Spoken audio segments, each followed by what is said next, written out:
in his new book, Funny You Should Say That. Please welcome the always hilarious Gerry Dee.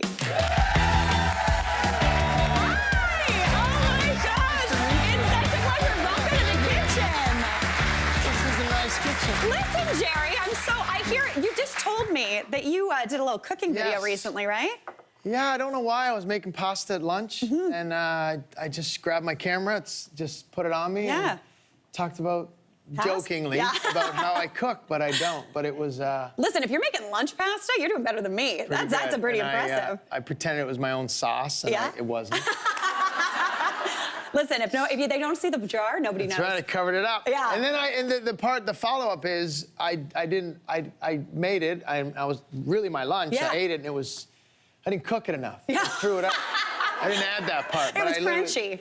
El dente, too much? Yeah, a little too much. Too much. Undercooked. Got it. Well, that's okay. Well, first off, I want to say congrats on this amazing book, Funny You Should Say That. Thank you. It is amazing. Now, it's a collection of essays that tells your life story. Yeah. Why was now the time that you were like, listen, I'm going to write this? Yeah, I wrote a book in 2012 about teaching, which I used to do, and then I didn't feel I had anything else to write about. Yeah. And I don't know, the opportunity came to kind of do another one about, and I was like, what's it going to be about? And I thought I'll just tell funny stories that have happened to me in my stand-up, and you know, there's a chapter, and a lot of them are, you know, it's not all about stories and stand-up, but I did an autograph signing because Russell Peters, who was a friend of mine, was blowing up. Yeah. This about 9 years ago. And he said, I saw him do an autograph signing at a HMV when we had HMV. I'm like, I should do that. And no, I shouldn't. I got ahead of myself that I was probably doing like 200-seat venues, thinking, I think I'm ready for a mall autograph. And it was not good. No. And we booked 6 venues. I booked 6 cities across Canada. And it was literally the most embarrassing. By the 6th city, HMV, I called in sick. I said, I'm sick. It was St. John's, Newfoundland. I'm like, I am not flying there. Nobody was coming. No.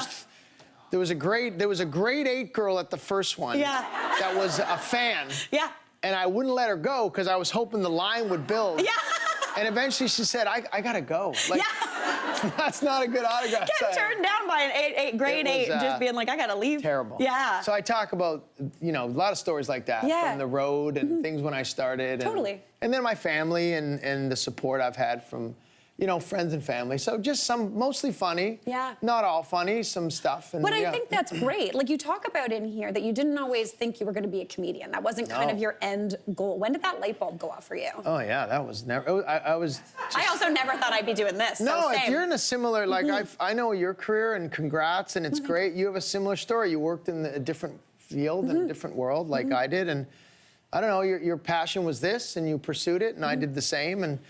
I was 30, and I was like, everyone said, that's kind of old to start stand-up, and I just kind of knew. I'm like, I don't know, this feels right to try this. And it was a late start, and I never thought where I'd get. I just thought I'll go day to day and do some autograph signings at malls.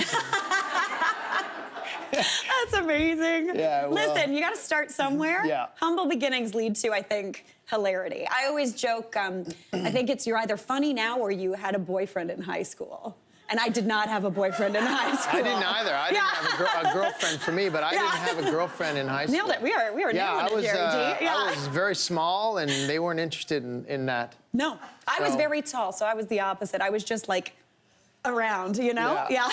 Yeah, but you focused on, I guess you focused on the things we focused on. Totally. And sadly, not sadly, but I'm not, this isn't a plug, it kind of is, but Indigo has me doing a book signing this Friday, and well, I don't know, but I'm terrified. I'm actually, ironically, I'm terrified. Like, I'm telling my daughter, she's 16, I'm like, you should come with your friends, but I'm trying to make it like, you should come and see your dad. Listen, I think it's gonna be a happy surprise. You're gonna do great. Now, in the final chapter, you talk about your kids a lot in this book. And in that final chapter, you talk about how you say to them, what are 3 things you're excited about? Yeah. So, sitting here right now, what are 3 things you're excited about? Me? Yeah. Oh, gosh, that's a great question. I'm excited about things they have going on. Yeah. It's funny how when you have kids, they become your world. Yeah. And some of the greatest things that ever happened to me the things that happen to them when they get good news, trumps that. It's better. I don't know what that is. So I'm excited.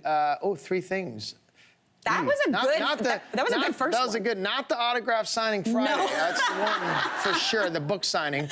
Yeah. I would say I'm just excited for They play volleyball. I love to go into their tournaments. I'm excited for their volleyball season to kick off. Amazing. I'm excited. I'm very focused on that. I'd have to. I'm on this show, this series, Animal Control, which I'm excited. Hopefully that starts taping soon. We're just waiting on some of that to resolve. So. I only have two. No. No, honestly, they are big ones. I think that's amazing. I'm excited every weekend when I get to go. I get a little emotional with my kids because I'm like, oh, they grew up too quick. Yeah. And so I'm taking in these moments more. Yeah. When they're little, you're like, oh, God, go to bed. Like, this is so boring. It's so boring when they're little. You're like, I know, it's great. You made a nice house. It's beautiful. But now I'm trying to get that time back and go, just hang out. And they're like, I'm going to my friends. They're like, I'm cool, Dad, Yeah, whatever. they're teenage girls and a 10-year-old boy. They're great kids. So That's I amazing. look forward to their stuff. That's awesome. Gerry, congratulations on this Congrats book. to you. What God. a great job you're doing. Marilyn was one of my, what a tough act to follow, and you're doing it great. Thank you so much. That means so much. Yeah. Well, Gerry, Funny You Should Say That is available now. And studio audience, you're all getting a copy. Oh, they're good. That is our show for today. We'll see you next time for more of the good stuff. Gerry, thank you so much. Hey, Mary here. What did you think? Drop your comments below and don't forget to like and subscribe for more of the good stuff.